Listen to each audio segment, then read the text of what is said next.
1 Thessalonians 5:3. For when they shall say peace and safety, then sudden destruction cometh upon them, as travail upon a woman with child, and they shall not escape. Another word for safety is security. And for a very long time, believers have been looking for someone who's saying peace and security or peace and safety. There's something called the New Agenda for Peace. They're going to lay the groundwork for this summit this September at the United Nations General Assembly and also the Conference of the Parties in December.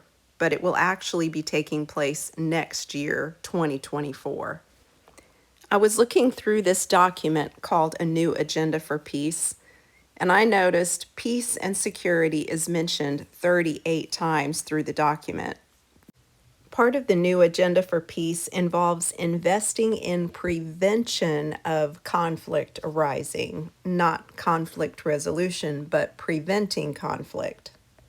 He also stated, we must end the merciless, relentless, senseless war on nature, and declared 2023 is, quote, a year of reckoning that must be one of, quote, game-changing climate action.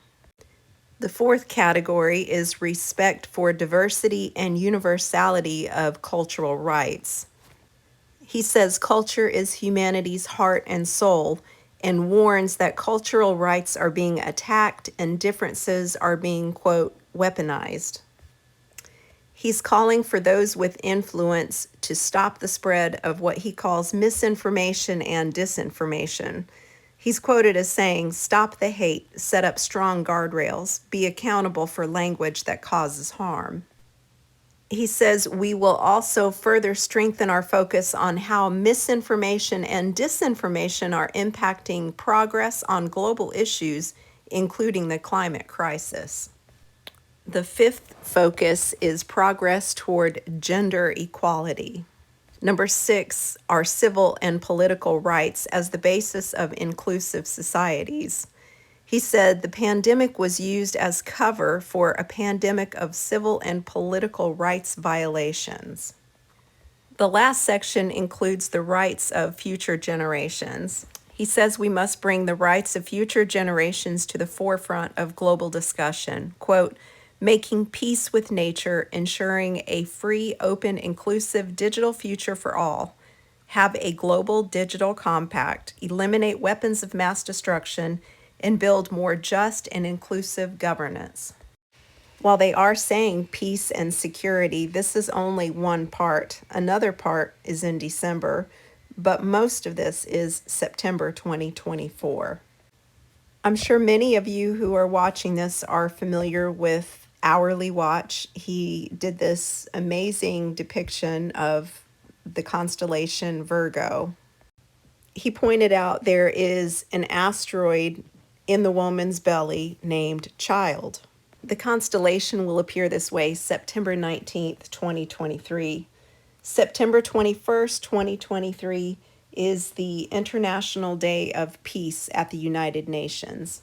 I keep going back to the parable of the virgins. Half of them were ready to meet the bridegroom, and the other half were not. When I read the parable, I would think of midnight as being the time where the majority of people would be asleep. Some would probably still be awake, but most would be asleep at midnight. But I'm starting to wonder if midnight is more literal than we have considered. What if the cry that goes out at midnight is the doomsday clock reaching midnight? Right now they say it's 90 seconds to midnight. Regardless of what midnight means or what constellations might be showing us, we need to make sure we are not in that 50% of the virgins who are not ready to meet the bridegroom. We must make sure we are ready. The Bible says the path to life is narrow and straight, and there are few people who find it. Make sure you are one of the few. Be on that narrow path.